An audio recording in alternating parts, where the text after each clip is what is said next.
welcome to Side Character Quest. I'm your guest, Eli, and with you as always is your host, Richard Dogamo. Hey Richard, how's it going? Oh, I'm doing pretty good today. Richard, Just living off. I'm about to die. well, I'm glad we could squeeze in this final episode of Side Character Quest with you in it before you do die and we have to find a replacement. Yes. Okay, wait, actually, I think I'm gonna go die now. Oh, okay. Alright, Well, I'll be right. wait, where's I'm the gonna gold go do buried? that. Where's the gold buried? Oh, it's behind. God damn it, Richard. This is literally the only reason I've hung out with Richard is to inherit that gold. Hey, Eli. This is Ty. What's up? What's going on? Ty, I'm sorry for why your is there a loss. body? Richard died. Fuck, did he tell you where the gold was? No, he didn't. He died right God before. Damn it. Ah! Oh, this asshole. Wait, you at least have the deed to his land, right? You had that. No, I don't. God Oh damn shit! it. Is it buried Eli. with the gold? Oh, Richard. Richard, what the hell? you son of a bitch, Richard. Richard. I always knew it wasn't worth hanging out with that old fart. You know, the weird thing is he was only like 18. So Ty, let's talk about Dungeons. Wait. Yep. Do you need to bury the body real quick? Nah, it's pretty cold up here. Did I already said that I'm in like a cabin in New Hampshire right now?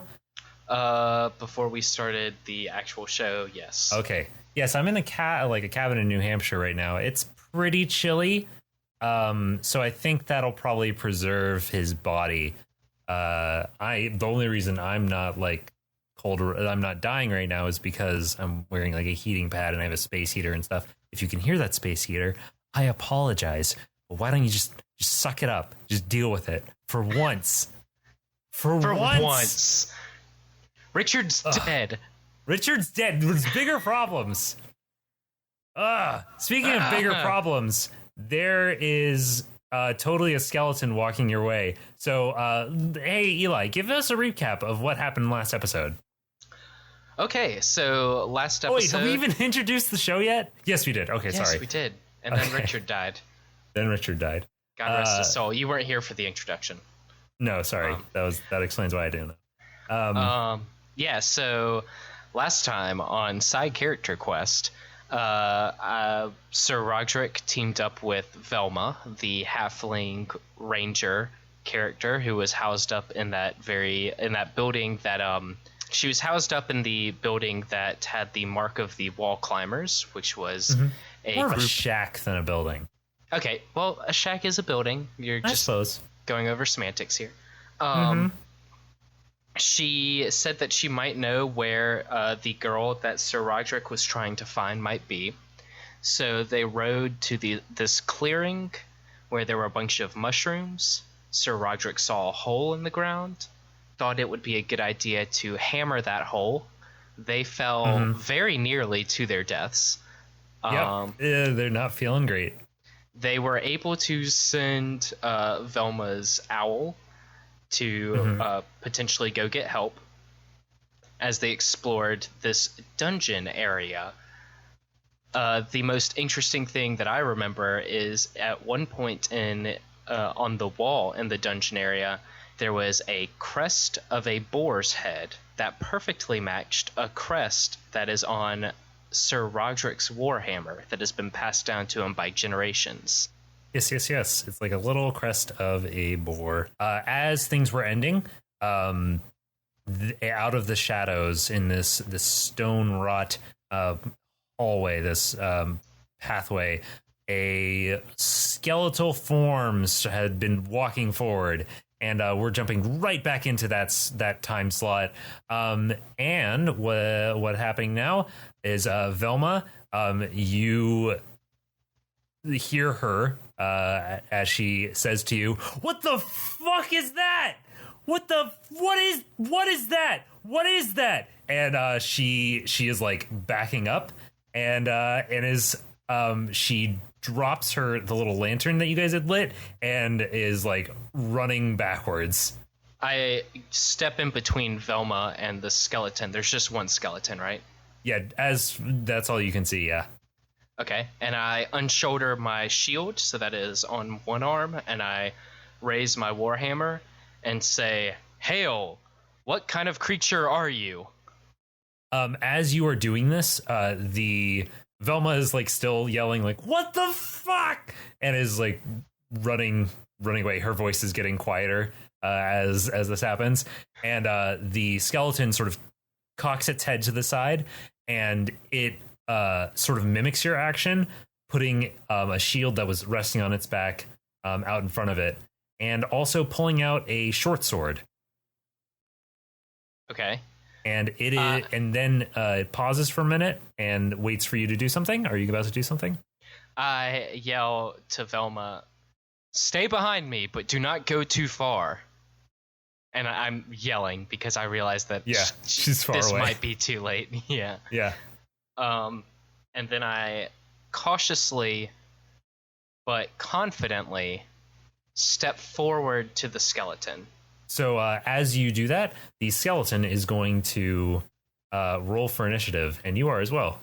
Oh, snap. Yep. First combat. I got an 11. Sweet. You go first. Okay. Can I see? Like, she dropped the lantern, but is it still going? You can you don't have great vision, but you can see bright enough. That's all I need, probably. I guess I just go up to it and try to smash it with the warhammer, or as Sir Rodrick calls it, the boar hammer.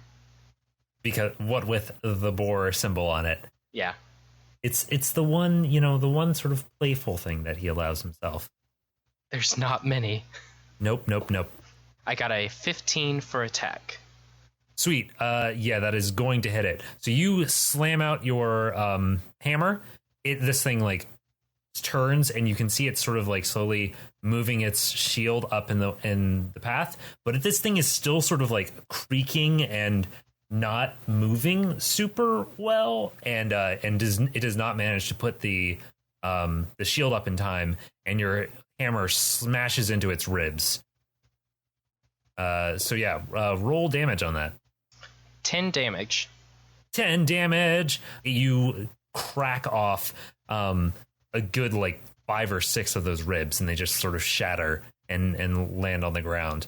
At the same time, though, this thing is going to swing its sword at you. Bring it on.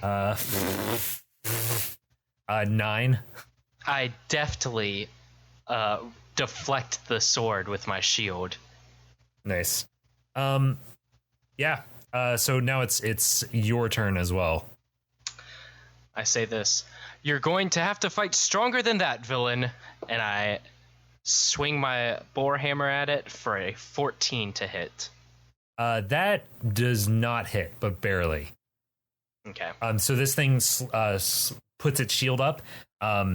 The hammer like bounces off, and it turns, gets its footing, and then turns back, swipes out a sword at you. And this time 15 to hit. It hits a little bit harder, but I'm still able to deflect its attack. All right, man. It is like, this thing, when that happens, when it doesn't manage to hit you, it's going to try to, it hears Velma shouting off in the background. And so after that first hit, it turns and looks and starts moving in her direction. Is stepping out of your path. I say, "Your adversary is me today, skeleton," and I go for an opportunity attack. Do it.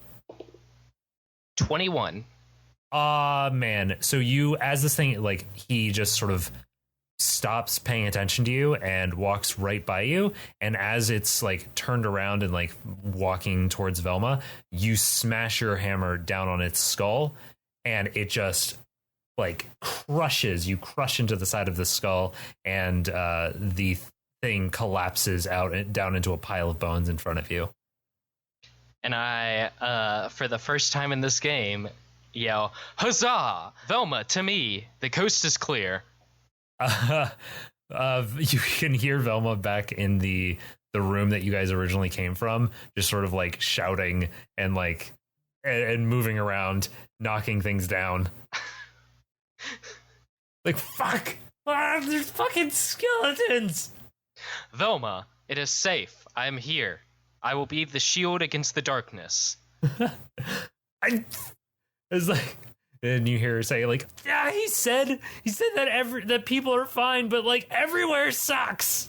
Velma, I know it is dark here and filled with. Have you gone back into the room that she was in? Yeah, I've started walking back towards there. Okay. I say, I know it is dark here, and apparently it's filled with skeletons. But I am here, and I will allow no harm to come to you.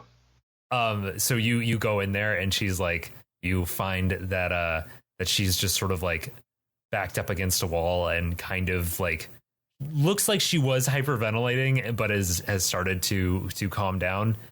She's just sort of like, and she's looking around the room, and she sees you walk in, and she's like, we got to get out of here. I agree.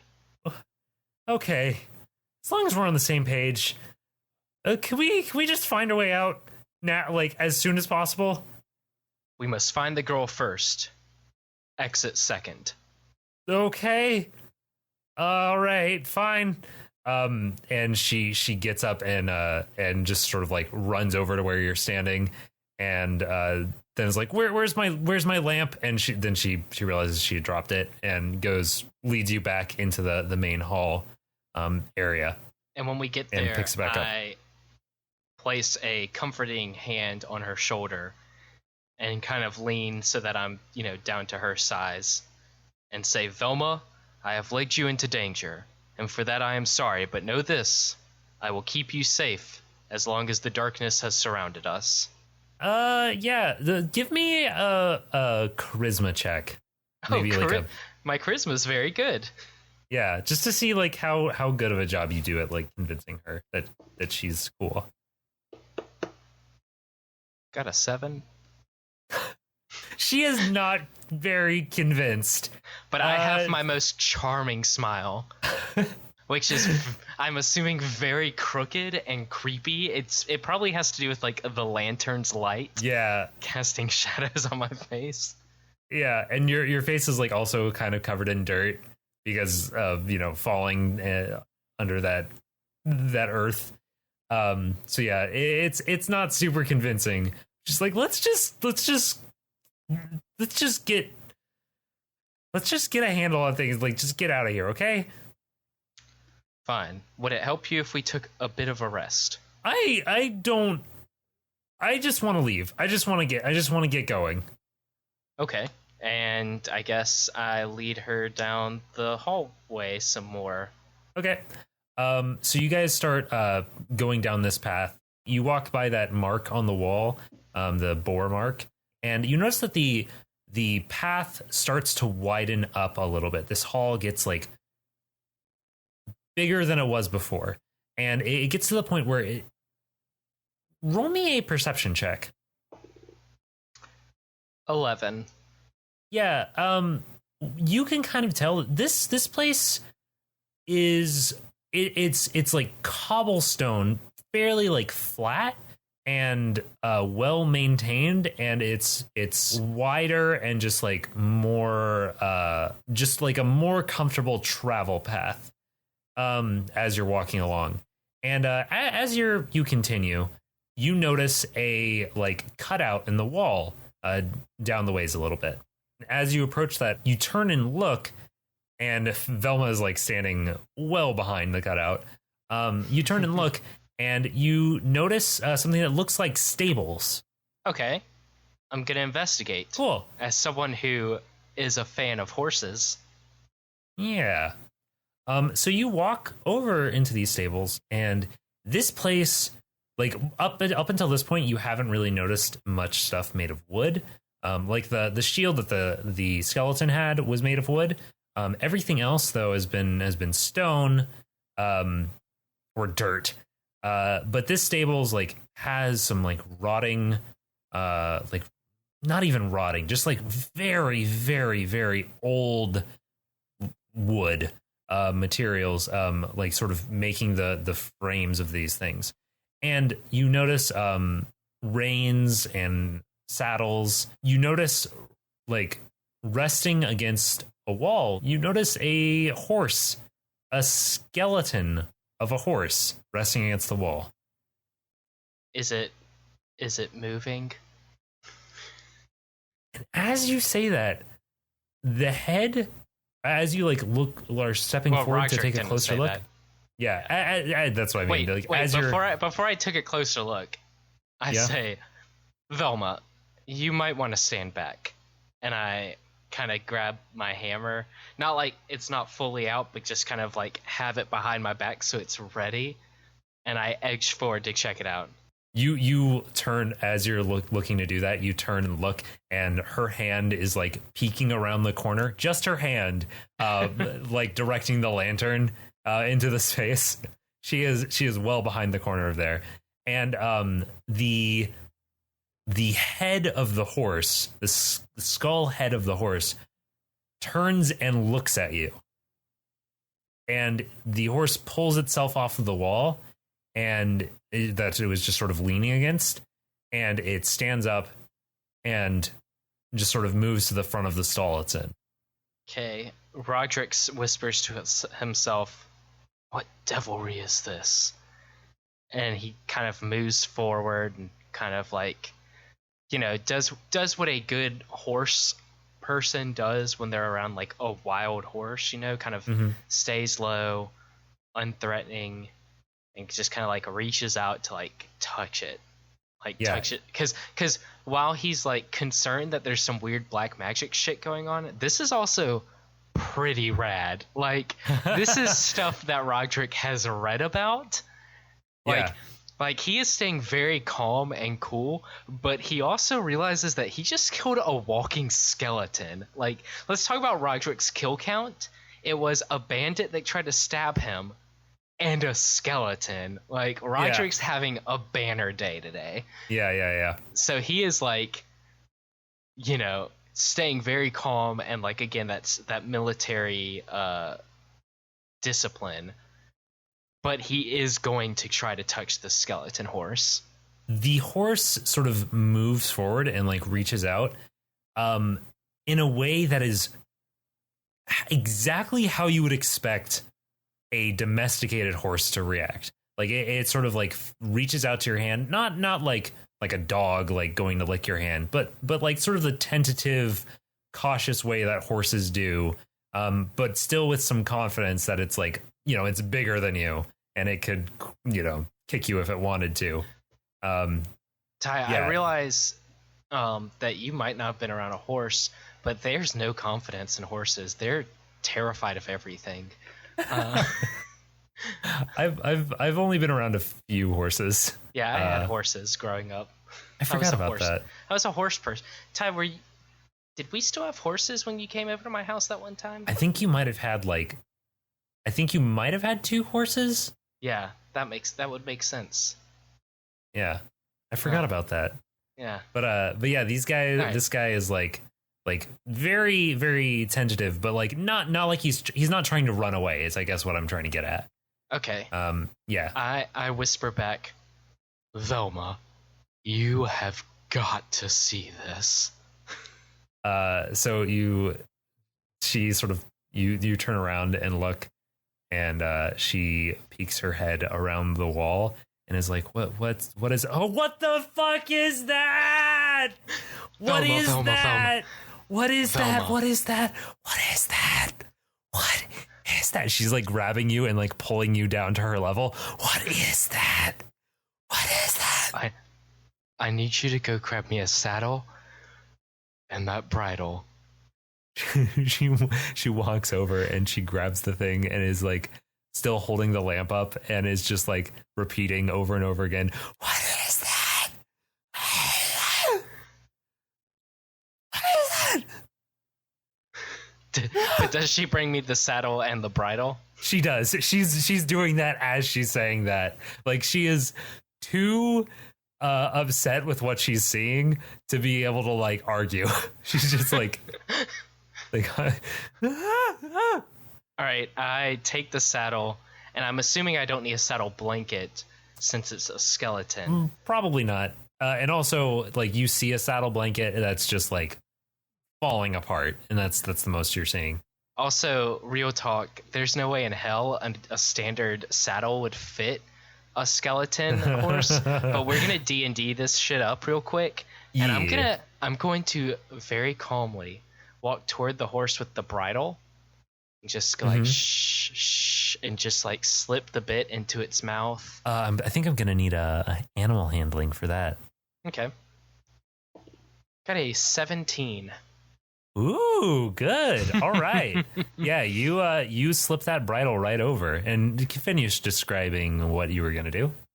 I look to Velma and hand her the reins, so she can hold on to the skeleton horse as I slip the saddle over and try to string up. I also have some rope, so I'm assuming I'm gonna need a combination of my rope and the what's it called? There's like a strap, the girth strap, I think is what it's called, that goes around the belly of the horse. But since this horse has no belly, you tighten that up real tight. It's real tight. Yeah. And then I take the reins back from Velma and lead the skeleton horse out of the stall. Sweet. Yeah, so you lead it out of the stall. It's in like the middle stall of this row of stalls. It was down a little bit away from the entrance to this area, and you lead it out, and it's a little hesitant. It's a little skittish, but it's not quite as confident as Sunlight is. But you know, it's pretty chill, like all things considered. It's acting like you would expect a horse to act. Okay. I look to Velma and say, Velma, I believe we're on a quest. We're gonna ride this. Oh, okay. And it's going to be a legend to tell future generations about. Okay. And I swing my leg over the horse and hop on it with the confidence of a seasoned rider. And I reach down and grab Velma and just like lift her and throw her up behind me. And I yell, "Hi-ho, Moonbeam!" And I was really expecting Moonlight. Is what I was hoping for. Well, this is some. Yeah, well, I went with something different. Okay. And I kind of kick at whatever passes for the sides of this horse, but gently, because I am slightly terrified this horse will fall apart under our weight. Yeah, you kick it and it gets a moving, and it starts moving down that hall.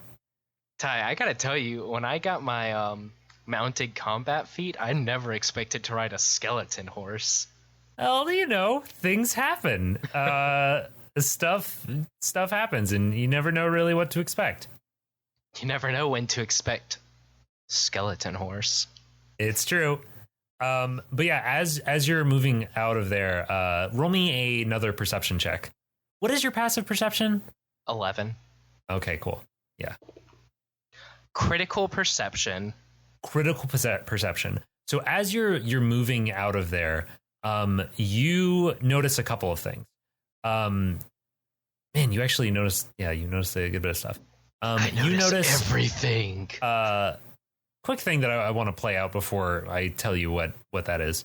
Velma's gonna looks at you and is like, Do you know light or something? Do you know any like spells like that can make it brighter in here? Velma, I have one spell slot left. Or sorry, let me do this again. Velma, I've used more magic in the past 1 hour than I have in my entire life. I think I have one more spell in me before we get a good rest in, and I recharge that. So if you think we're going to rest in between now and, the next time the proverbial manure hits the bellows, then I will use a spell. Nice. So as you're moving out of the stables, you hear you're making a considerable amount of noise because the clip clop of I'm on a horses, skeleton horse. Yeah, like the clip clop of horse hooves would be pretty loud in like a stone hallway already, even if the horse wasn't made of bones. So it's pretty loud. But with a critical perception, you notice, like, as you're leaving the stables, you hear more sound, more of that clip cloppy than you would have expected. And you actually hear a stall being opened. And you're just like riding forward down this hallway, which now you can sort of tell appears to be a road specifically designed for carts or horses, like going along this path. It looks wide enough for a cart, looks worn by hooves and wheels and stuff. So yeah, that's what you're hearing. That's what you're seeing. That's what's going on. I continue to ride. And I say, Velma, do you have any weapons on you? I don't know. I live in the woods, so I don't have to do that type of stuff. Then I say, that's fine. I need you to be my eyes on my back. What? What's behind us? I fear we may have company soon. She like panics a little bit and looks behind, and is like holding the lantern out behind you guys. So like you can sort of, when you guys were running forward, it looks like the path is pretty much clear. So you aren't worried too much about like running into anything as long as you keep going straight. But yeah, this lantern is lighting up the place behind you guys now. I after Velma kind of panics, I stiffen up and I don't turn around because I'm still like head on a swivel. But I say, Velma, yeah, years ago I took a sacred oath when my father passed down the boar hammer to me, and there were two parts of it that I believe have a lot to do with what we're facing right now. The first is the tenet of courage. Clap, clap. Never fear to Clap, act, clap. though caution is wise. The second is the tenet of compassion. Clap, clap, clap, clap. Aid others, Clap, clap. protect the weak, Clap, and punish clap, those who clap, threaten clap, them. Clap, clap, clap, Show clap, mercy clap, to your clap, foes, clap, clap, but clap, temper clap, it with clap, wisdom. Clap, clap, clap. Do not fear today. As you're saying this, your words start to get drowned out as you can tell another horse or something is following behind you guys. And as I finish my last little do not fear today, I reach to my belt where there is a hand axe, and I turn around and I'm not going to say that I immediately throw it, but I look to see what's behind, and if it is something that is clearly undead, I throw the axe at it. You look behind you and you see another skeletal horse with a skeleton astride it. Cool, then I chuck that hand axe at the skeleton. Oh yeah, give me a whatever thing check. 21 to attack. Oh snap, dog! Yeah, you hit that. You hit that. And then I deal 6 slashing damage. And as I throw it, I immediately rain moonbeam around and just grab my hammer and just charge at it.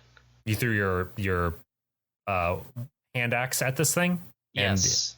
And it slams into the shoulder of this horse. Tell me about what your proficiency thing does, your mounted combat proficiency. Not a lot here. I get, while mounted and not incapacitated, mounted combat gives me advantage on melee attacks against non-mounted opponents that are smaller than my mount. Okay. I can force an attack targeting my mount to target me instead, in the most beautiful relationship between man and horse that I've ever heard of. Mm-hmm. And if the mount is subjected to an effect that lets it make a dexterity throw to take half damage, it instead takes no damage on a successful save and half damage on a failed save. Okay. So you throw you hurl your axe back at this thing, and then prepare your other weapon.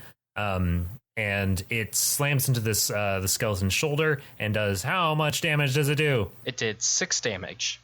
6 damage. Okay, so you clip into this thing, and it does not look like it's very happy about that. And then, does that count by any chance as a surprise attack? Can I then turn around and start charging? It was chasing you. It knew what was up. You could turn around if you wanted. Yeah. I said I turned around and prepared to charge with my warhammer. Cool. Yeah. So it is going up to meet you.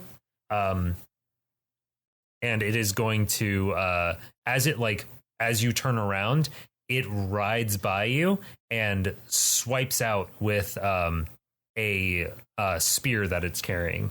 And it tries to hit you for 18. Since I'm not using my shield, yes, that hits. Snap. Okay.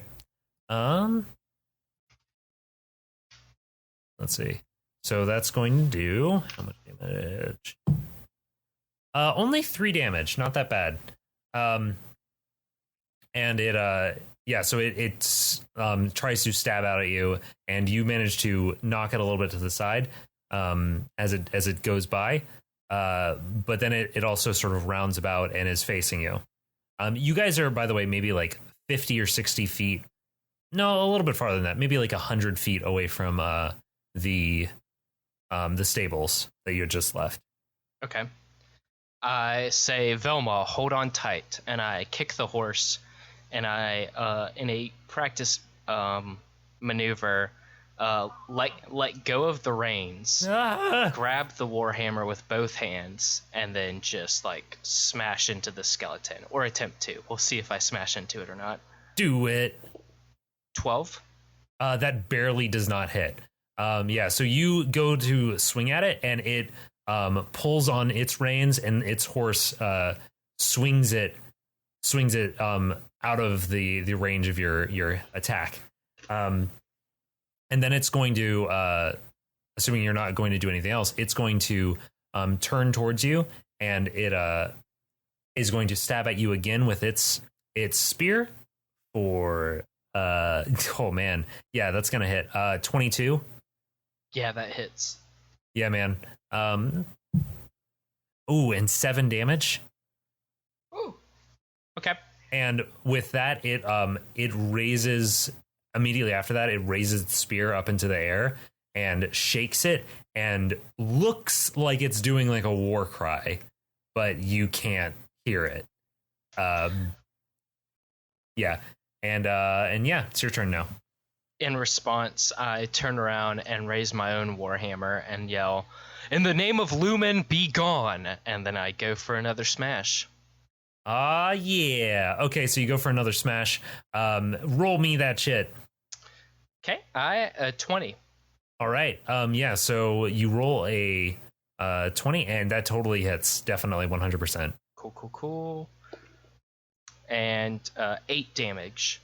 8 damage. Yeah, so you slam this hammer, it has raised its spear up into the air, and you scream that, take your hammer down and smash into its lower ribs and sort of its spine. The spine cracks, and the whole thing the whole top of his torso just falls to the ground and shatters.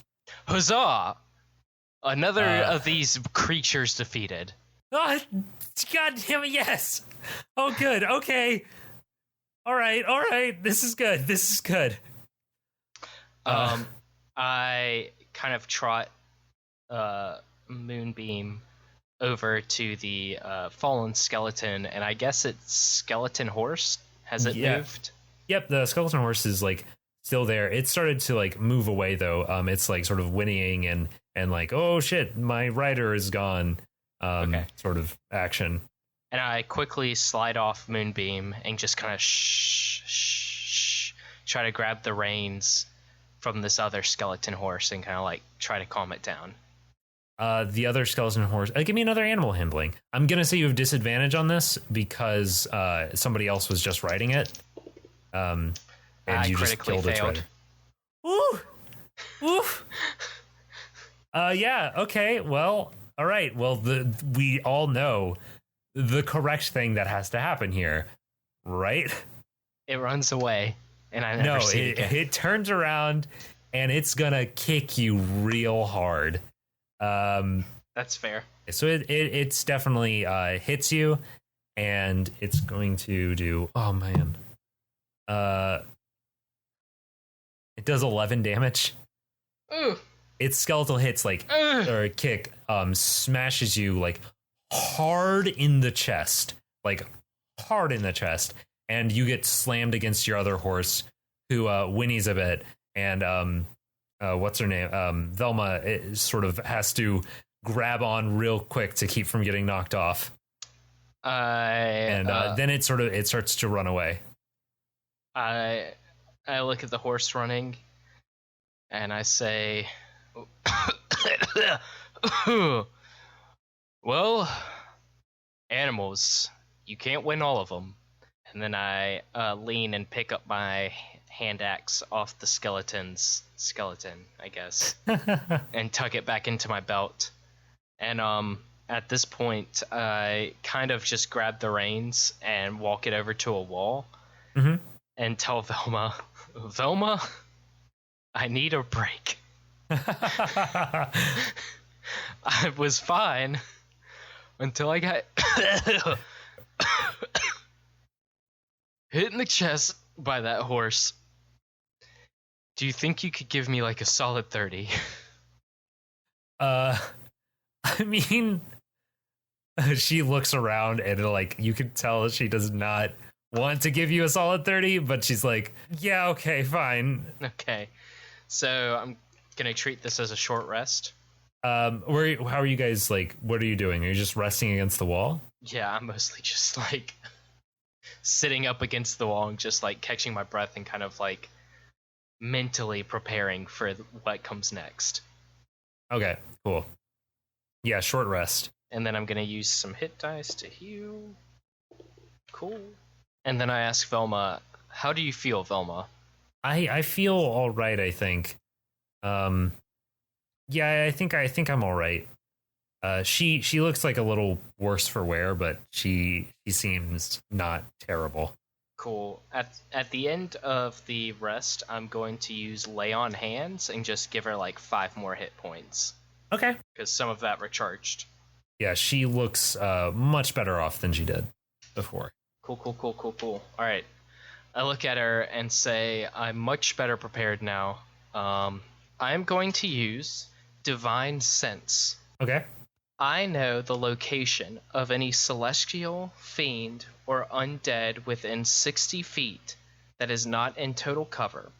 I know the type of any detected being, but not the identity. So, like, I would know vampires near me, but I wouldn't know that it's Count Dracula. Okay.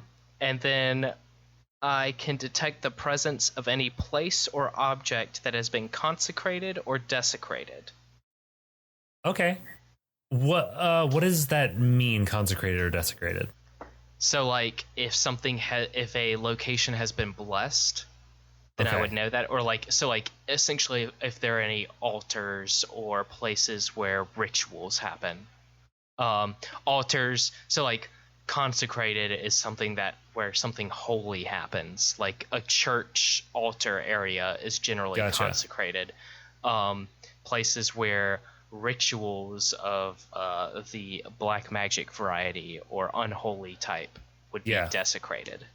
So you cast this spell just expecting, hoping to get an idea. It's not a spell. It's apparently it is like I'm just able to do this as an action. Okay, can you just do this whenever, or is this like a limited use thing? I can do this 3 times per long rest. Gotcha. So you should do have this, done it earlier. Yeah, you do this like divine thing, and you get the sense that I'm gonna say that like with anything that's like fiend like, you will need to have like met that type of thing before for you to know exactly what it is, but like, you would know if there was like a still fiend. know there's like a fiend or something. Okay, you'd be that's like, fair. I know there's something here, but I don't know what it is. If it was like a werewolf, if there's like a demon. Suspicion it's from the pits of hell. Yeah. But you don't detect anything like that. You do detect that there is a skeleton of some sort in the stables that you did not see or deal with earlier. But other than that, you don't really detect anything within the 60 feet, you said? 60 feet. Okay. I'm going to assume that you guys like went back a little bit towards the stables to rest up. That's fair. So yeah, you can tell that there is like a thing like that in the stables, and you get like this overwhelming sense, not even like, I guess maybe not overwhelming, but you get this sense just filling the air around you that like this whole area, there has been some sort of like dark magic going on. Like it's not like a sense like, okay, something was done to these skeletons to raise them, or something was done in this spot or whatever. It's just like some sort of black magic has permeated this whole place. I'm going to say that is shocking for Sir Rodrick, like to the point where it's pretty visible on my face that like I have Did you demonstrate in some way that you were about to do something? Like were you like praying or something? Like how did this look when you were casting this? Since I was just kind of like resting and I just kind of like healed Velma a little bit, it probably looked like I did that and then just immediately kind of shut my eyes, and kind of essentially what I was doing is it was less of prayer and more of focusing the divine powers that have been bestowed upon me into my senses. So just kind of like closing my eyes and focusing on that. And now they probably like opened, and I'm just like, Sir Rodrick has been hoping for a quest or an adventure like this for a long time. But I think it's at this point that he's realizing that he is in some stuff. Yeah. So you have your left hand placed over your sort of over your eyes in a fist. You have your right hand in front of you in a open palm, like all your fingers spread out, symbolizing the sun, and that's sort of like your praying position. And when this happens, your eyes open up behind your fist, and Velma's like, what is it? What's going on? Sir Rodrick kind of shakes out of it, and he looks at Velma and he says, "Never fear to act, though caution is wise." And I reach into my pack, and I pull out my censer and a block of incense and light it and kind of like tie it onto the back of the horse. It's not anything magical. Yeah. It's just something that would bring Rodrick comfort. It's like a familiar, it's something used in like regular worship at the Temple of Lumen. So like I think doing that is going to kind of give him a little bit more courage. Okay. By the way, when you were doing the spell, you didn't get any like huge sense of evil from the steed, from the horse. Just so you know. Okay. Yeah.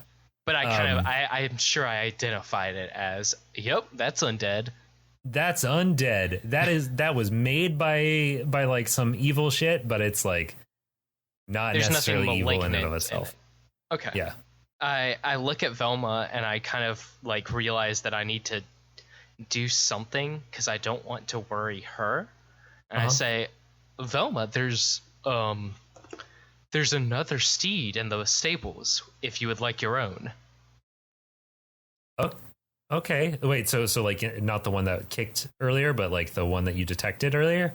Yeah, the one that's in the stables. Okay. She's like, oh, she during this rest, she had been sort of like, hanging out next to the horse, and she's like, you know what? Sure. Yeah, okay. Okay, I can do that. And so she's like, okay, let's go get it. And Rodrick, for a second, because this was his attempt at kind of humor.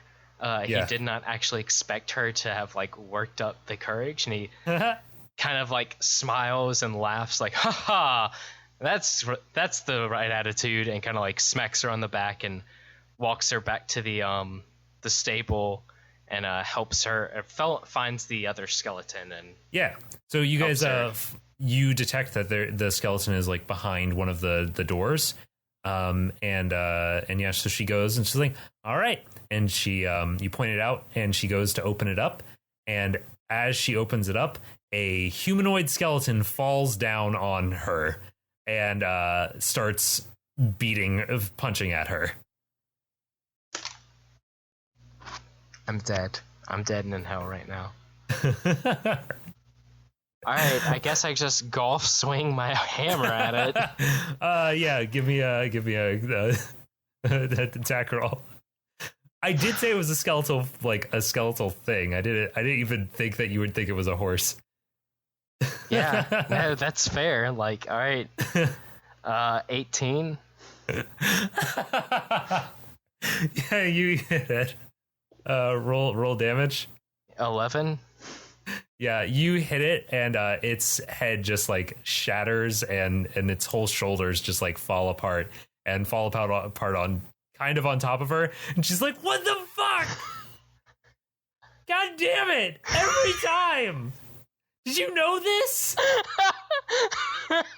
Sir Rodrick is. Did you do this on purpose? Sir Rodrick is equally shocked, and he just looks and he's trying really hard, because at this point it's almost funny to him too, but he does realize that they could have ended very badly. But he is like, "My lady, I am my lady, so sorry." And then he's just kind of like and he's like hiding his hand behind his mouth behind his hand, and just like, "Really, I honestly thought it was a horse." Yeah, she's like, "All right, let's just go, okay? Let's just get on Moonbeam and let's just get going, okay?" Are you okay? Yes, I'm fine. Okay. So she goes, and she has had like the lantern on like dim most of this time. Or like almost off, but now she brings the brightness up a little bit as you guys like get onto Moonbeam and start riding down the hallway. Well, as we're riding, and Ty, you can stop this if you think it will detract or take up too much time, but at this point Sir Rodrick is genuinely curious. He says, "Velma, this is a quest unlike any I've been on before." And by that, he means like helping old ladies with their chores and stuff like that. I wish to know more of the person that I'm sharing this adventure with. Tell me about yourself. What led you to life in the woods, separated from people and all that Lumen has provided for us? Well, you see, the thing is that I hung out with some people, and I was like, these guys suck. And I was like, I don't want to deal with them anymore. And so I went out into the woods. Velma, that's the answer of someone wanting to hide something about their past. Yeah, well, the biggest thing that I wanted to hide from my past was the people, because of how much they suck. Velma, who are these people? Like everybody. Like, just people are bad. I don't like hanging out with people. She's like almost seems confused by how you don't get that people suck. Velma, people are good at heart. The spark that which Lumen has set in all man's heart is something that must be cherished and brought to the forefront of their personality. There are those that wish to hide that spark, but it is within all of us. I understand that maybe someone hurt you in the past, but it is up to you to bring that light forward in all people that you meet. Yeah. So she, is listening to you about this, and as you're going along, you guys talk a little bit more, just chat a little bit about various things in South Bend in the forest and whatever. But it doesn't take super long. Roll me a perception check. 15. 15. Yeah. So as you're going along this path, you notice you guys are just like riding at an easy gallop down this pathway and trying to make sure you don't miss anything. And you realize it's just like this long, like straight stone path that's wide enough for a cart, but really not like it seems pretty nondescript. But you do end up noticing like another one of those markers, those bore markers that was on the wall. And you keep going for a while, and you notice another one, and then you keep going, and after a while you notice another one, and you realize that they appear like to be they appear to be going by pretty regularly, and you realize that they're distance markers. How many have we passed?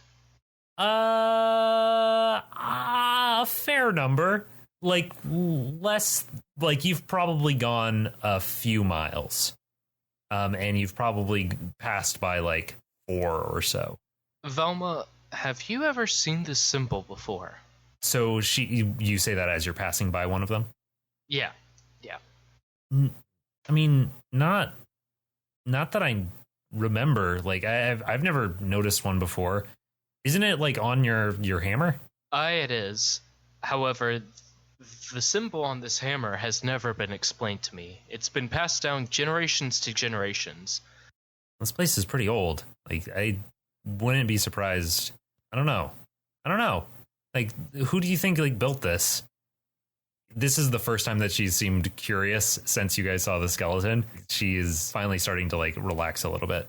I have no idea who might have built this. I've always assumed that the symbol was a mark placed upon the hammer by the one who forged it, but the secrets of that have been long lost to my family. Even my grandfather does not remember who forged the hammer or what this mark is.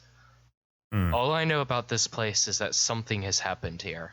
Something that has kept the dead from resting in the light of Lumen, and perhaps we have been sent here to make things right, or perhaps we have been sent here to find the cause, but for some reason, we are here. If the girl who I am searching for is here, I can only hope that she has found safety. I'm truly worried. During this conversation, you had started riding again. You notice a break in the path ahead of you.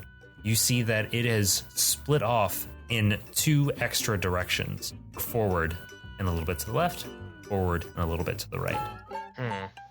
And with that, you come to, not exactly a crossroads, but you come to a fork in the road, and you're going to have to make a decision on how to proceed.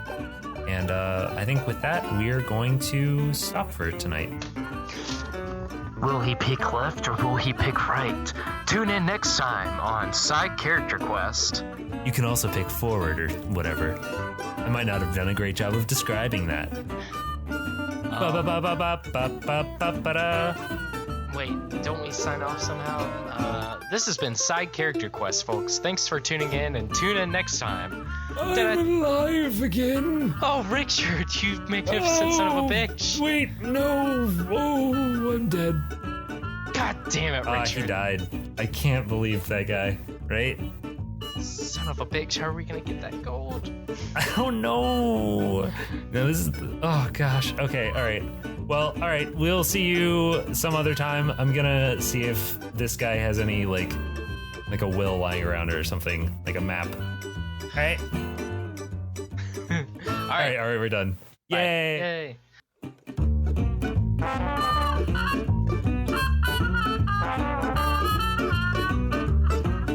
Thanks to the Joy Drops for the use of Not Drunk as our intro and outro music. Find them at thejoydrops.com. You can find us at sidecharacterquest.com, at SCQ Podcast on Twitter, or by email at sidecharacterquest@gmail.com. At this point, we don't have tons of messages, so we'll probably respond.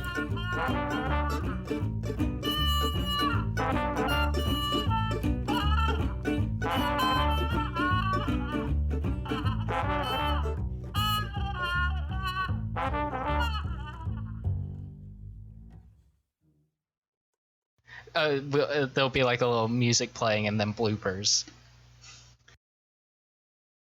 Oh, are you recording? Ah, can't believe you. Oh, yeah. Let me test my mic.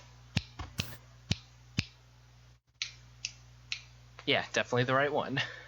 All right, Sweet. Back at it again. Yeah, so right now, you mentioned that I am like in a cabin in the woods. I am indeed in a cabin in the woods, but it's more of a shed behind my cousin's place. I'm assuming there's no heat in there because you look very bundled up.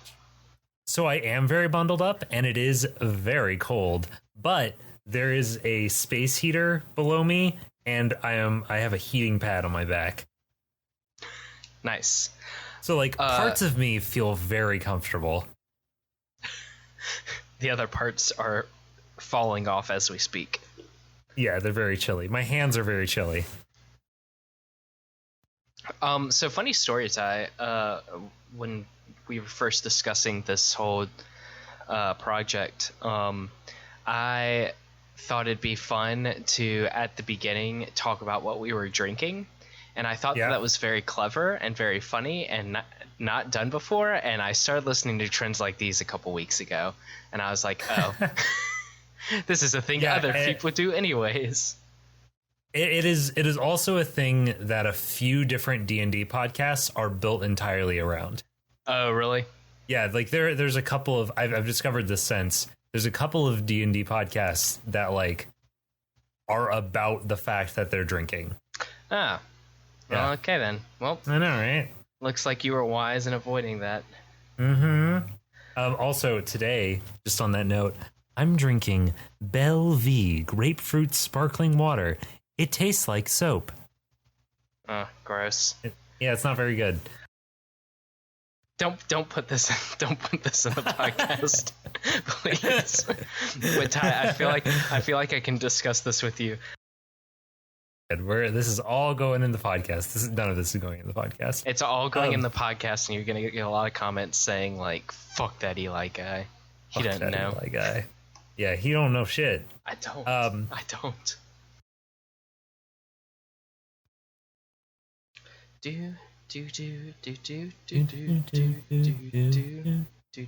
Okay. Yep. I think that we should actually call it here. Ty, are you kidding me? This is the third time in a row when you've been like, let's do 2 episodes. I think with this one I said that I would probably not be able to do 2 episodes. That is false. You specifically said we're definitely going to do 2 episodes next week. And then earlier today, on my phone, I have planned for 2 hours. Oh, yeah, but we did use 2 hours. We used 1 hour. Oh, well, I had to do some prep time ahead of time. Well, like, I'm spending time with family. This one's on you, Ty. It is on me. Next time, motherfucker. I was prepared to do shit. I was in here trying to see if a mystery's gonna get solved. Don't worry, we're getting through that mystery. I think that not having lies, deceptions, disgrace. No, scar on his face. That was a Star Wars reference that I did. Oh, okay, I was doing a sequel to Lion King. More lies, more deceptions. Yep.